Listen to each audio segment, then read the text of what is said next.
Olá pessoal, esse é mais um vídeo da série de vídeos sobre eletrônica do professor Bruno Baceto e nós vamos continuar falando nesse vídeo sobre os transistores bipolares e agora nós vamos aperfeiçoar um pouco mais os nossos modelos matemáticos do transistor.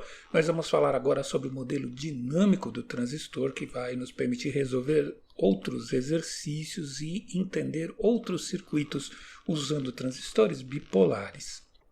O que nós vamos ver no vídeo de hoje, nós vamos tentar linearizar o transistor bipolar em torno do ponto de operação para ver o que acontece com ele para variações relativamente pequenas das tensões e correntes que estão envolvidas. Nós vamos tentar linearizar os fenômenos elétricos que acontecem na junção base-emissor, que são muito não lineares. E nós vamos ver, para complementar o nosso modelo, mais duas coisas. O que vai acontecer quando nós variarmos a tensão VCE, que nós vamos chamar de efeito Early. E nós vamos também estudar o que é que vai acontecer em regime dinâmico com o transistor, pelo fato dele armazenar cargas elétricas em torno das junções, e isso vai corresponder ao surgimento de capacitâncias intrínsecas dentro do transistor, e elas vão ser modeladas dentro do nosso modelo matemático. Então, vamos lá! O que nós utilizamos até agora foi o chamado modelo estático do transistor. E esse modelo a gente pensou assim, um modo ativo direto. A gente representou esse transistor por duas fontes. Uma fonte de tensão constante, cujo valor era a tensão direta do diodo que está entre a base e o emissor, e uma fonte de corrente controlada pela corrente de base, ou seja, a corrente de coletor sempre é beta vezes maior do que a corrente de base, que é o nosso ganho de corrente. Então esse modelo serviu para a gente resolver os nossos exercícios até agora. Nós vamos tentar partir desse modelo para chegar em um outro modelo, que é o modelo dinâmico do transistor. O outro modelo que a gente viu era o modelo de Eber-Small, que era bastante sofisticado. Ele modelava os diodos que existem nas junções do transistor, entre a base e o emissor e a base e o coletor, através da equação de Shockley, que era composta por aquelas exponenciais. Então, você está vendo que as exponenciais dependem das tensões, dividido pela tensão Vt, que é o potencial térmico, que na temperatura ambiente é aproximadamente a 25 mV. Para representar o efeito da injeção dos portadores de carga na base, esse modelo emprega duas fontes de corrente controladas, que são controladas pelas correntes IR e IF a partir dos parâmetros de ganho αR e αF. A gente não usou esse modelo muito até agora porque ele envolve uma exponencial e isso, como a gente viu, é bastante complicado de se fazer contas com elas. O comportamento do transistor ele pode ser relativamente complexo porque ele não é linear. Então, como a gente viu, a variação da corrente de base em função da tensão entre a base e o emissor, nesse modo ativo direto, ele vai ser exponencial controlada pela equação do diodo, o modelo de Shockley. Dentro da região ativa, a relação entre a corrente de coletor e a corrente de base seja aproximadamente linear.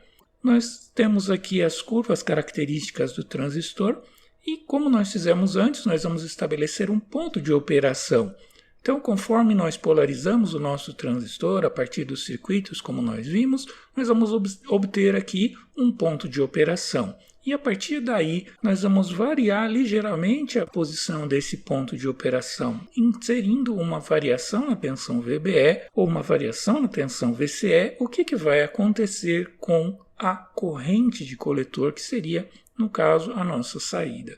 Então, para isso, nós vamos precisar de um modelo mais adequado para que a gente consiga calcular isso. O que é que nós vamos tentar fazer? Nós vamos tentar linearizar o transistor em torno desse ponto de operação que nós temos. Então, essencialmente, o que nós queremos fazer é, uma vez que eu tenha uma variação pequena dessa minha corrente de base, o que vai acontecer com o nosso modelo matemático?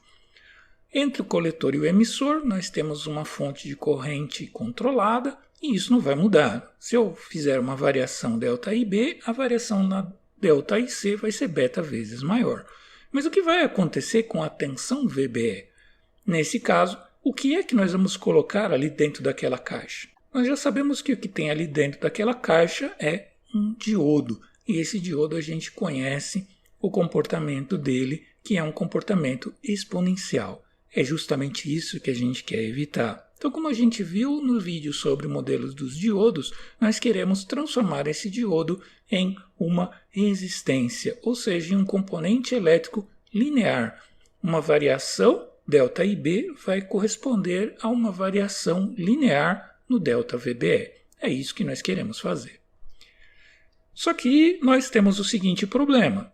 O diodo ele tem um comportamento extremamente não linear. Você vê que tem uma exponencial ali dentro, e isso é muito diferente de uma relação linear, que é simplesmente multiplicar uma variável por outra, que nós já temos o resultado. Então o que nós vamos tentar fazer é linearizar essa função exponencial para a gente conseguir alguma coisa parecida com um resistor. A primeira aproximação que nós vamos fazer é, se você observar bem, essa exponencial que está ali dentro do parênteses, ela é uma função que cresce muito rápido.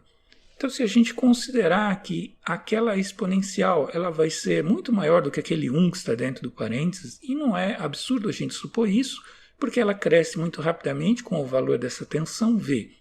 O que vai acontecer é que, se eu tenho um número muito grande, subtrair 1 desse número muito grande, ele continua sendo um número muito grande. Então, eu posso simplesmente esquecer aquele menos 1 que está ali, e considerar o valor da corrente como sendo exclusivamente igual àquele produto pela nossa exponencial da tensão. A gente não ganhou grande coisa com isso, mas isso já vai ajudar um pouquinho. Então agora vamos ver como vai ser essa nossa matemática desse nosso novo modelo.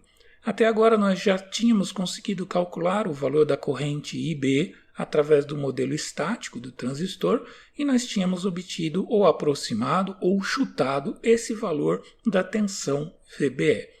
Nós poderíamos ter calculado isso exatamente, se a gente quisesse, utilizando o modelo de Shockley. Essa situação em que eu tenho a corrente de base constante, a tensão de base emissor constante, a corrente de coletor constante, esse vai ser o nosso ponto de operação, ou ponto quiescente, onde vai ter a corrente de base quiescente e assim por diante. Perceba que aqui na nossa notação eu vou usar as letras maiúsculas para me referir ao ponto de operação ou aos valores quiescentes, e eu vou usar letras minúsculas para me referir a variações em cima desse ponto. Então, sempre que eu usar a letra minúscula, nós estamos falando da nossa aproximação linearizada do transistor. Então, vamos lá, bora fazer conta. Então, o que é que nós queremos fazer? Agora eu quero substituir aquele valor de corrente por uma variação da corrente.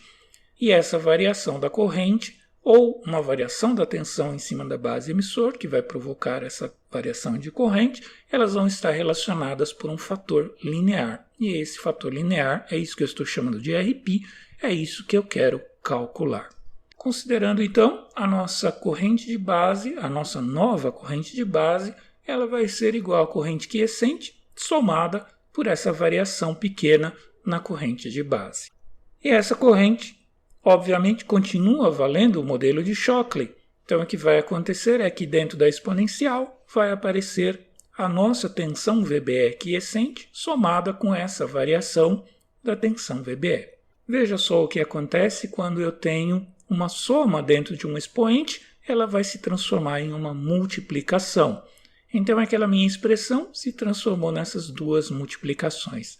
Por que que isso é interessante? Porque se você prestar atenção naquela primeira multiplicação, você vai reconhecer o IB, aquele mesmo valor que é o valor da corrente quiescente, sem a alteração no VBE. Então, a gente pode substituir aquele valor pela nossa corrente de base quiescente.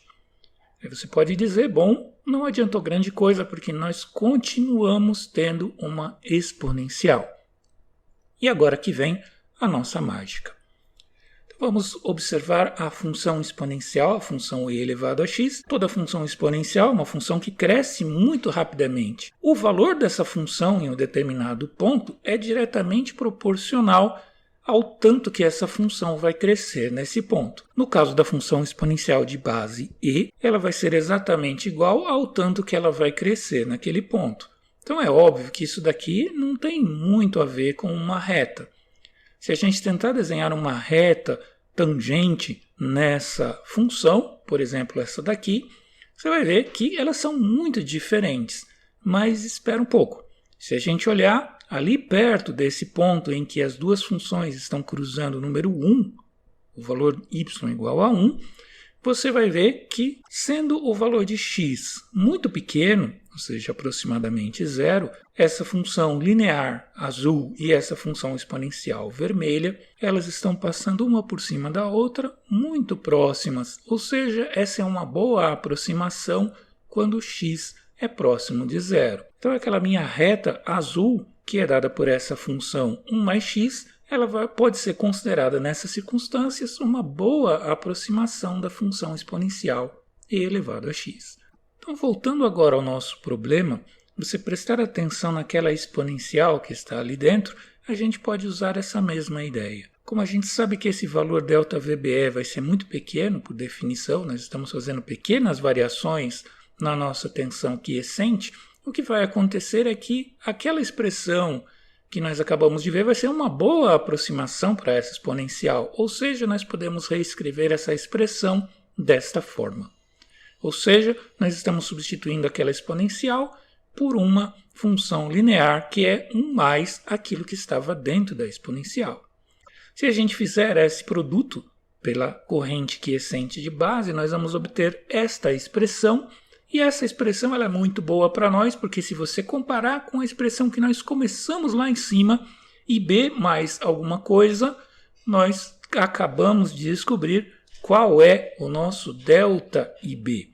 E aí você está vendo que esse nosso delta IB ele vai variar proporcionalmente ao delta VBE. Então aqui nós temos um comportamento linear entre o ΔIB e o ΔVBE. Uma variação no ΔVBE vai corresponder a uma variação no ΔIB, que vai ser igual a uma constante.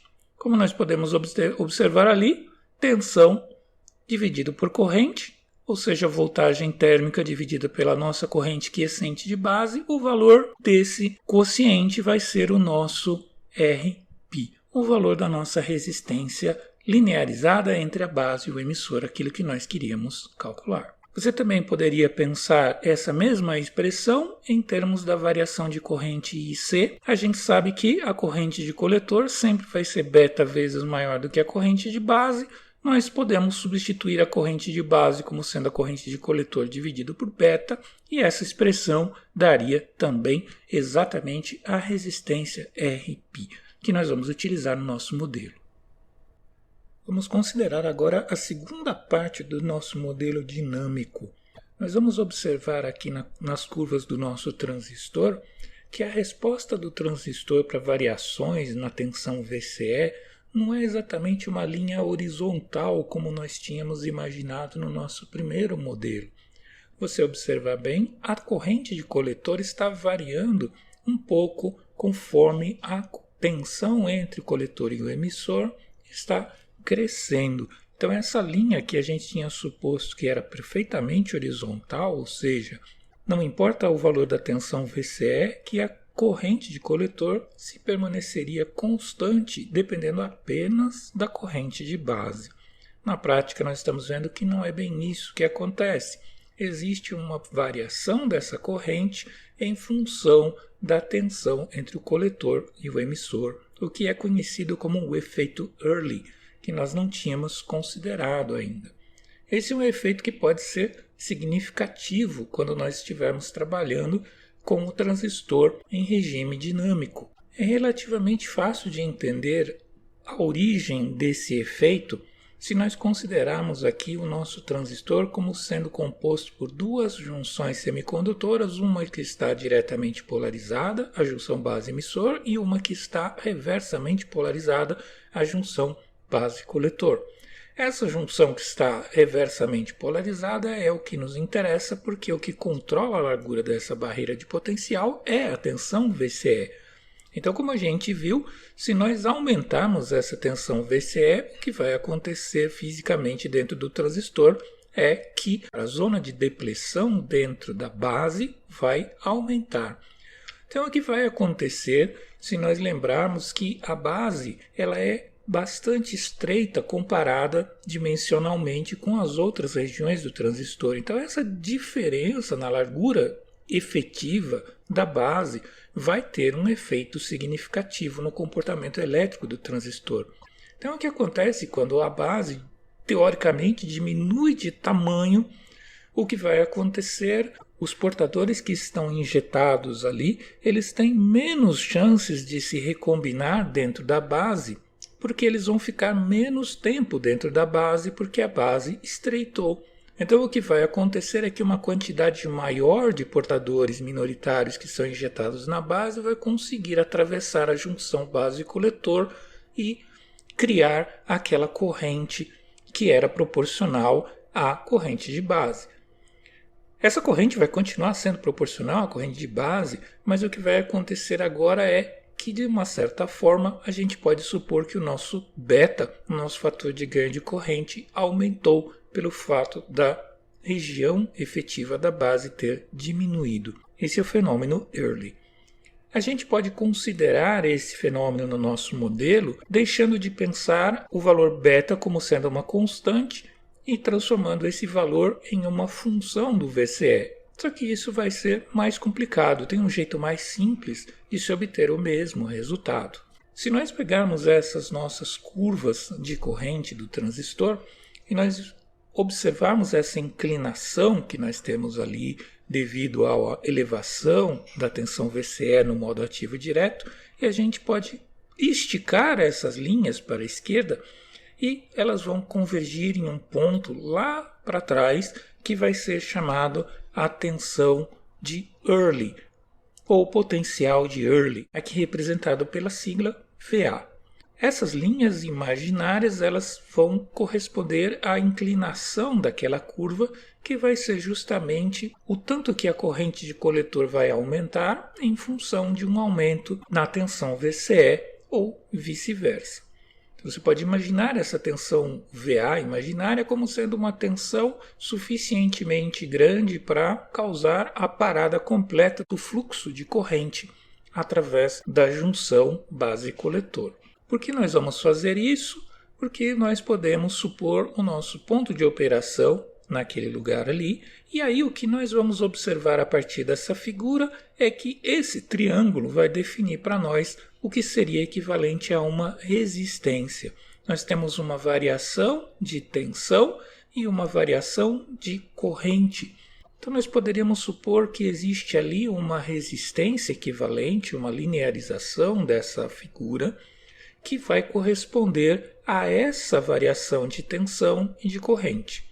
Então, de um lado desse nosso triângulo, nós temos a soma de VA e VCE, o potencial de Early mais a nossa tensão entre coletor e emissor, e do outro lado do triângulo nós vamos ter a nossa corrente quiescente de coletor. A inclinação dessa linha, portanto, vai ser equivalente a essa resistência imaginária que nós estamos criando e vamos chamá-la de RO. Então agora o nosso modelo dinâmico do transistor, que possuía somente uma resistência e uma fonte de corrente, vai ganhar uma nova resistência que vai ser o RO. Então agora nesse caso você pode ver que uma alteração na tensão VCE vai produzir um aumento na corrente de coletor que vai ser proporcional a esse valor RO, também linear. Então isso vai ajudar a modelar uma série de coisas importantes que vão ter a ver com a impedância de saída do circuito transistorizado. Você pode considerar ainda uma aproximação dessa expressão do RO se a gente considerar que esse VA é muito maior do que o VCE. Na maioria dos transistores, esse valor da tensão de Early, ou potencial de Early, ele é entre 100 volts e 150 volts. Então, normalmente, ele é muito superior a qualquer valor de tensão quiescente VCE. Então, a gente pode supor que essa resistência RO vai ser aproximadamente igual a esse potencial de Early dividido pela nossa corrente quiescente de coletor. Então, aqui nós temos o nosso modelo do transistor, que inclui agora também uma resistência linearizada no circuito de saída, ou seja, entre o coletor e o emissor.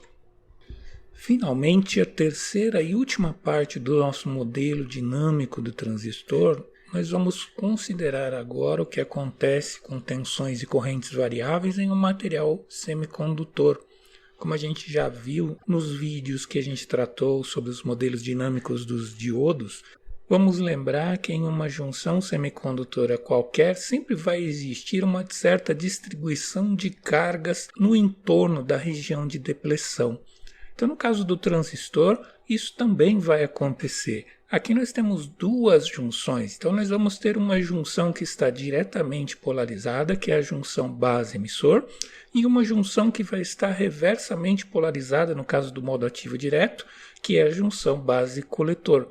Então, lembre-se que nesses dois casos vão haver cargas distribuídas em volta dessas duas junções, devido a fenômenos diferentes, que são a difusão e a camada de depleção, e sempre que nós temos cargas dispostas separadamente e existindo um campo elétrico entre elas, nós temos um efeito capacitivo, nós temos uma capacitância. Então você vai se lembrar que a capacitância de difusão vai acontecer entre a junção base-emissor, lembrando que os portadores majoritários atravessam a junção, os elétrons do material N para o material P, ou as lacunas do material P para o material N, e quando esses portadores majoritários atravessam a junção, eles levam um determinado tempo, que não é zero, para se recombinarem. E enquanto esse tempo não passa, essas cargas elas geram um campo elétrico. Então, como nós estamos tratando de correntes variáveis no modelo dinâmico, essa distribuição de cargas vai provocar uma certa inércia nessa corrente. No caso da junção base-emissor, devido à difusão desses portadores de carga.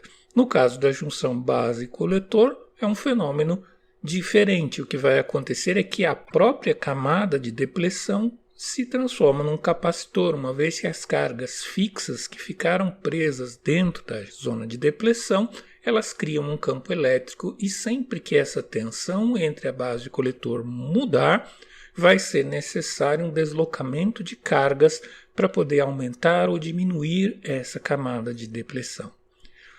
Esses dois fenômenos eles são diferentes e eles vão acontecer em qualquer tipo de junção, mas como a gente viu, nas junções diretamente polarizadas, o fenômeno da capacitância de difusão é bastante mais pronunciado do que o fenômeno da capacitância por depleção ou capacitância de junção.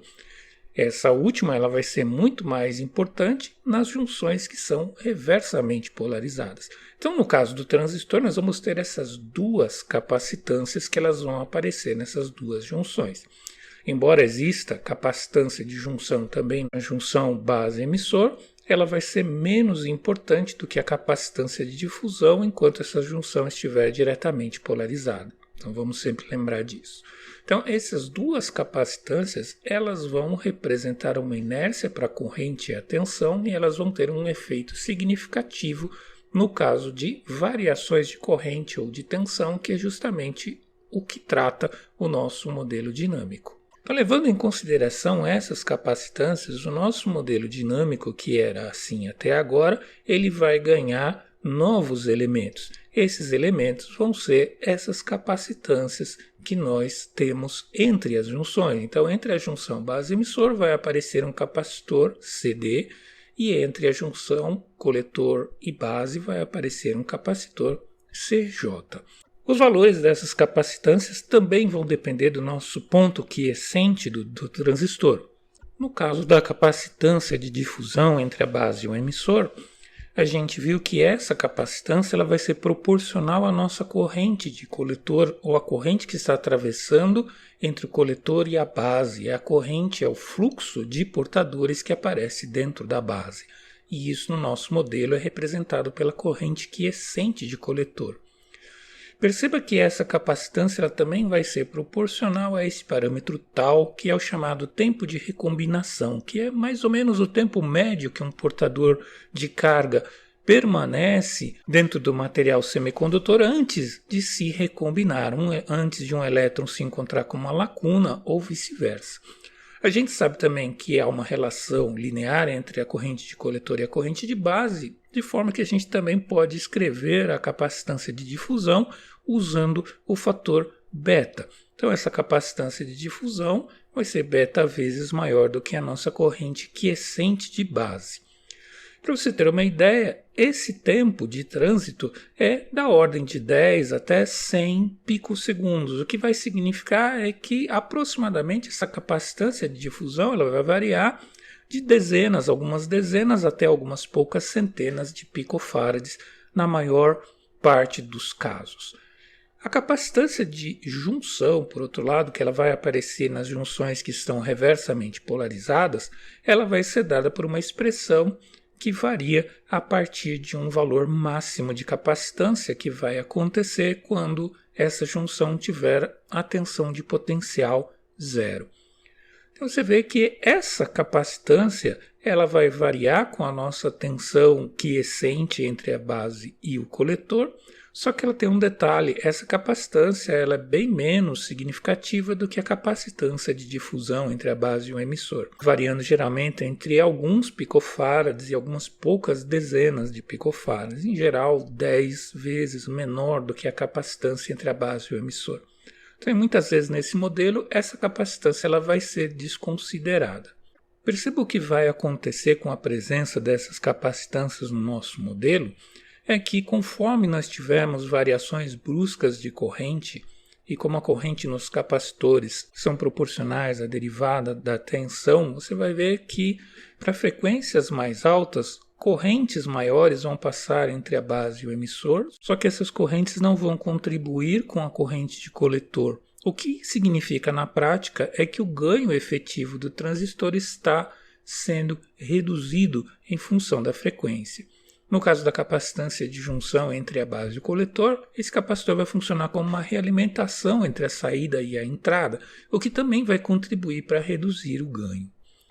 Então, essa dependência entre o ganho do transistor e a frequência pode ser observada através de uma relação de frequência, um diagrama de Bode, como a gente pode ver nesse caso. O que vai acontecer é que a partir de um determinado momento o efeito daquelas capacitâncias vai ser significativo e o valor do beta vai começar a cair com a frequência, isso que nós vamos chamar de frequência de corte. E no caso, a gente pode calcular essa frequência de corte com base nos parâmetros que a gente já determinou. Então você está vendo que essa frequência ela vai depender da nossa resistência RP e obviamente vai depender daquelas capacitâncias que nós calculamos, que são as capacitâncias de difusão e a capacitância de junção. O comportamento do transistor ele não vai ser constante com relação à frequência, ele vai ter sim uma frequência de corte que vai depender desses parâmetros físicos que são as capacitâncias internas. Então aqui você pode ver o modelo completo do modelo de pequenos sinais, o modelo dinâmico do transistor, também chamado de modelo pi híbrido. Então esse modelo ele vai ser muito útil para nós resolvermos circuitos usando transistores. Esse modelo pi híbrido também é chamado de modelo de Giacoletto, que foi desenvolvido pelo engenheiro Lawrence Giacoletto, que trabalhava na RCA, e ele desenvolveu esse modelo na década de 50. James Early, pesquisador da Bell Labs, formulou o efeito que leva o seu nome e publicou um artigo em 1952 em que ele descreve o fenômeno que nós estudamos neste vídeo.